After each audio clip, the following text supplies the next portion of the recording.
Hello friends, எல்லாரும் எப்படி இருக்கீங்க? நம்மள நெறைய பேர் யூசுவலா கிரைண்டர்ல தான் மாவு அரைப்போம்.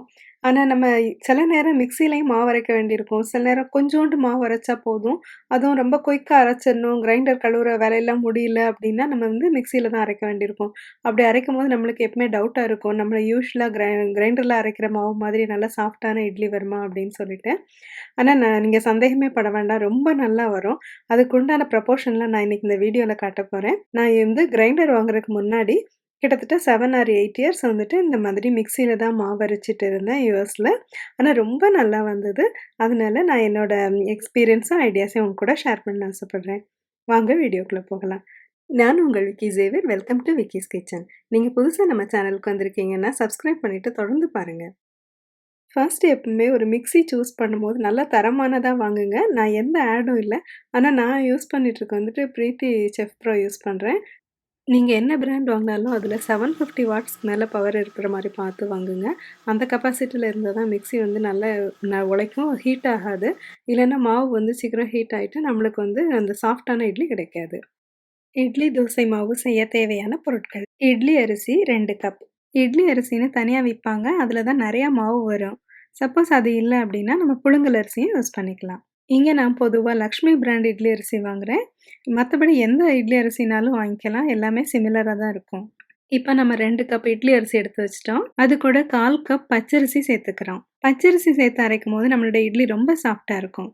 அது கூட வெந்தயம் 1 டீஸ்பூன் சேர்த்துக்குவோம். வெந்தயம் சேர்த்துக்கிறதுங்கிற ஒரு ஆப்ஷனல் திங் தாங்க. நான் வந்து யூசுவலா சேர்ப்பேன். வெந்தயம் நம்ம உடம்புக்கு ரொம்ப நல்லது. நம்ம பாடிக்கு நல்ல கூலிங் எஃபெக்ட் கொடுக்கும். அப்புறம் நம்ம ஹெல்த்துக்கும் நல்லதுன்னு சொல்லுவாங்க. அதனால சேர்த்துக்கிறேன். இப்ப நம்ம அரிசிய நல்லா கழுவிக்குவோம். கிட்டத்தட்ட 3 தடவ கழுவிட்டோம்னா, நல்லா அந்த தண்ணி கிளீனா தெரியிற வரைக்கும் நல்லா கழுவிப்போம். அப்பன்னா இட்லி நல்லா ஒயிட்டா வரும்.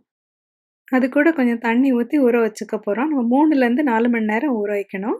இது வந்து கிட்டத்தட்ட 1 இன்ச் அளவு தண்ணி அது மேல நிக்கிற மாரி நம்ம ஊத்திக்கிறோம். உங்களுக்கு ஏர்லி மார்னிங் அரைக்கணும்னா, இத ஊற வச்சு நம்ம ஃப்ரிட்ஜ்ல கூட வச்சுக்கலாம். அதே சமயம் நம்ம குளிரான பிரதேசங்கள்ல இருந்தோம்னா, இத நைட் ஃபுல்லா ஊற வச்சோம்னா, சீக்கிரமா நல்லா புளிச்சிரும் மாவு. இனிமே ஊற போட்டிருக்கிற அரிசிய நம்ம மூடி வச்சுக்கலாம். அடுத்து உளுந்து 1/2 கப். நம்ம எவ்வளோ அரிசி எடுத்தோமோ, அதில 4ல 1 பங்கு உளுந்து தான் போடணும். நம்ம 2 கப் அரிசி எடுத்தனால, 1/2 கப் உளுந்து சேர்க்க போறோம். உளுந்து வந்து அரிசி அளவுக்கு ஊற போடக்கூடாது. அது கிட்டத்தட்ட 1 1/2 மணி நேரம் டூ 2 மணி நேரம் ஊறுனா போதும். உளுந்தையும் 3 தடவ போல நல்லா களைஞ்சிட்டு, அது முழுகுற அளவுக்கு தண்ணி ஊத்தி, கிட்டத்தட்ட 2 மணி நேரம் நம்ம ஊற வச்சுக்கலாம். இனிமே உளுந்து மேலயும் ஒரு மூடி போட்டுட்டு, அத ஊற வச்சுக்கிறோம். 2 மணி நேரம் கழிச்சு பார்த்தோம்னா, நம்ம உளுந்து நல்லா ஊறியிருக்கும். இப்ப நம்ம மிக்ஸியோட பெரிய ஜார் எடுத்துக்கிறோம். எடுத்துட்டு அதோட பிளேடையும் ஃபிக்ஸ் பண்ணிக்கிறோம். இப்ப 2 மணி நேரம் கழிச்சு பார்த்தோம்னா, நம்ம உளுந்து நல்லா ஊறியிருக்குது. எப்பவுமே உளுந்து தான் முதல்ல அரைக்கணும். அதனால நம்ம உளுந்த ஃபர்ஸ்ட்டு சேர்த்துக்கிறோம். நம்ம உளுந்து அரைக்கும்போது கொஞ்சம் கொஞ்சமா தண்ணி ஊத்தி தான் அரைக்கணும். கிட்டத்தட்ட 1/4 கப் அளவு தான் தண்ணி ஊத்தணும். மிச்சம் தண்ணி இருந்தது அந்த ஊறுனதுலன்னா, தனியா எடுத்து வச்சுட்டு, அப்புறம் தேவைப்பட்டுச்சுன்னா கொஞ்சமா சேர்த்து நம்ம அரைச்சுக்கலாம். உளுந்து அரைக்கிறதுக்கு கிட்டத்தட்ட 2 நிமிஷம் தான் ஆகும். அதனால நம்ம கொஞ்சம் கொஞ்சமா தண்ணி ஊத்தி, நல்லா மையா அரைச்சுக்கலாம். இது வந்து ரொம்ப பொங்கி வராது. ஆனா, நம்மளோட உளுந்தோட குவாலிட்டிய பொறுத்து ஓரளவுக்கு நல்லா பொங்கி வரும். பட் அதுவே நம்மளுக்கு போதுமானதா தான் இருக்கும், நம்ம இட்லி பண்றதுக்கு. நான் யூஸ் பண்ணியிருக்கிற உளுந்து வந்து கொஞ்சம் பழைய உளுந்து தான். அதாவது நமக்கு இங்க யுஎஸ்க்கு வர்றது எல்லாமே கொஞ்சம் பழைய உளுந்தா தான் இருக்கும். ஆனாலும் இதில வந்து எனக்கு இட்லி ரொம்ப சாஃப்ட்டா நல்லாவே வரும். அதனால கேரண்டீடா சொல்றேன். நீங்க இந்த மாரி ட்ரை பண்ணி பாருங்க. 2 மினிட்ஸ்க்கு மேல இத அரைக்க வேண்டாம். ஃபுல் ஸ்பீட்ல அரைச்சு எடுத்துருங்க. ரொம்ப ஹீட் ஆயிருச்சு அப்டின்னாலும் மாவு வந்து பொங்காது. இப்ப நம்ம உளுந்த மாவு நல்லா அரைப்பட்டுருச்சு. எடுத்து பார்த்தீங்களா? இப்போ வந்து நல்லா மையா தெரியுதா? இத எடுத்து ஒரு பவுல்ல ஊத்தி வச்சுக்கலாம். உளுந்து ஃபுல்லாத்தையும் எடுத்து வச்சுட்டு, அடுத்து நம்ம அரிசி அரைக்க போறோம்.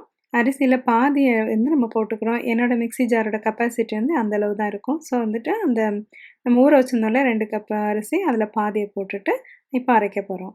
இதுக்கும் நம்ம தண்ணி கொஞ்சம் கொஞ்சமா தான் ஊத்தணும். அந்த எக்ஸஸ் தண்ணிய வந்து தனியா இப்ப பார்த்தீங்கன்னா எடுத்து வச்சிருக்கிறேன். அடுத்து தேவைப்படும்போது அதுலேருந்து கொஞ்சம் கொஞ்சமா எடுத்து நம்ம ஊத்திக்கலாம். அதே சமயம் கடைசியில மிக்ஸி ஜார கழுவி ஊத்துவோம் இல்லையா? அப்பமும் அந்த தண்ணிய நம்ம யூஸ் பண்ணிக்கலாம்.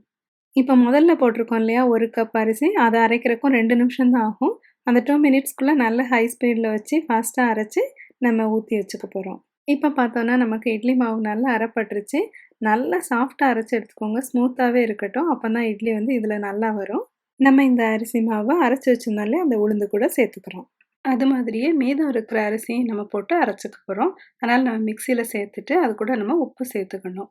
உப்பு அளவு நான் இப்படி தான் எடுத்துக்குவேன். அதாவது 1 கப் அரிசிக்கு 1 டீஸ்பூன் கல் உப்பு போட்டுப்பேன். கல்லுப்பு தான் நம்ம இட்லி மாவு, தோசை மாவுக்கு ரொம்ப நல்லாயிருக்கும். சப்போஸ் கல்லுப்பு இல்லன்னா, டேபிள் சால்ட் கூட நம்ம சேர்த்துக்கலாம். இப்ப நம்ம 2 கப் அரிசி சேர்த்துருக்கிறதுனால, 2 டீஸ்பூன் உப்பு சேர்த்துக்க போறோம். உளுந்த வந்து நம்ம கணக்கு பண்ண தேவையில்ல. இட்லி அரிசி எவ்வளோ போட்டிருக்கோமோ, அந்த அளவுக்கு உப்பு போட்டா போதும். அதாவது 1 கப் இட்லி அரிசிக்கு 1 டீஸ்பூன் உப்பு. இப்ப நம்ம மொத்தமா எல்லா அரிசியும் நம்ம அரைச்சு எடுத்துக்கிட்டோம். எல்லாத்தையும் நம்ம உளுந்து கூட சேர்த்து மிக்ஸ் பண்ண போறோம்.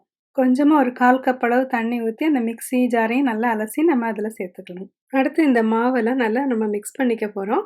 நம்ம இத வந்து கிட்டத்தட்ட 1 நிமிஷம் ஃபுல்லா அத நல்லா கலந்து விடணும். நம்ம கையால மிக்ஸ் பண்றது தான் பெஸ்ட்டு.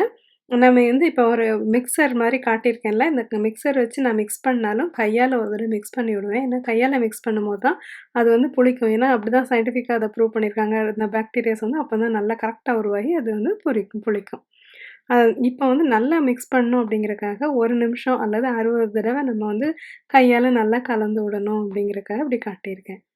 நான் யூசுவலா கையாலேயே தான் கலப்பேன். அந்த மாரி நீங்க கலந்து விட்டுக்கோங்க. இனிமே இந்த மாவ புளிக்கிறக்காக நம்ம நைட் ஃபுல்லா ஒரு இடத்துல வார்மான ஒரு பிளேஸ்ல வச்சிடணும். எங்களுக்கு வந்துட்டு அவனுக்குள்ள வச்சோன்னா கொஞ்சம் ஹீட்டு தெரியும். அதனால அவன லேசா சூடு பண்ணிட்டு, அவன ஆஃப் பண்ணிட்டு, திருப்பி அந்த லேசா உள்ள ஹீட் இருக்கும் இல்லையா? அந்த ஹீட்லயே மெதுவா வச்சுருவோம். அப்புறம் வந்து அது எங்களுக்கு நல்லா புளிச்சிரும். நம்ம இந்தியால வந்து நம்ம நார்மலா கவுண்டர் டாப்ல வச்சாலே நம்மளுக்கு புளிச்சிரும். இட்லி மாவு புளிக்கிறதுக்கு கிட்டத்தட்ட 8 ஹவர்ஸ் ஆகும். இப்ப நம்ம மாவு வந்து 8 மணி நேரம் நல்லா புளிச்சிருச்சு. இத நைட் ஃபுல்லா நம்ம புளிக்க விட்டாலும் ரொம்ப நல்லாயிருக்கும். ஈவினிங் அரைச்சு வச்சுட்டு, இனிமே வந்து நம்ம இதில இட்லி பண்ணோம்னா ரொம்ப சாஃப்ட்டா அழகா வரும். நம்ம இப்படி ப்ரிப்பேர் பண்ணியிருக்க இட்லி மாவுலேருந்து எவ்வளோ அழகா இட்லி வந்திருக்குன்னு பார்த்தீங்களா? இந்த இட்லி வந்து நமக்கு 2 நாள் வரைக்கும் இந்த இட்லி மாவு வந்து நல்லா ஃப்ரெஷ்ஷா நல்லா சாஃப்ட்டா இட்லி குடுக்கும். அதுக்கப்புறம் நம்ம தோசை ஊத்திக்கலாம். நம்ம வெந்தயம் சேர்த்துருக்கனால நம்ம தோசையும் நல்ல சிவப்பாவும், மொறுமொறுப்பாவும், வாசனையாவும் இருக்கும். இதையும் நீங்க ட்ரை பண்ணி பாருங்க. என்ன ஃப்ரெண்ட்ஸ், மிக்ஸிலே சக்ஸஸ்ஃபுல்லா எப்படி இட்லி பண்றதுங்கிறத நம்ம பார்த்தோமா? வீடியோ பிடிச்சிருந்துச்சுன்னா லைக் பண்ணுங்க, ஷேர் பண்ணுங்க. நம்ம சேனல் சப்ஸ்கிரைப் பண்ணுங்க. மறுபடியும் இது மாதிரி யூஸ்ஃபுல்லான ஒரு வீடியோட வந்து உங்கள நான் பார்க்குறேன். Until then take care. Sea you.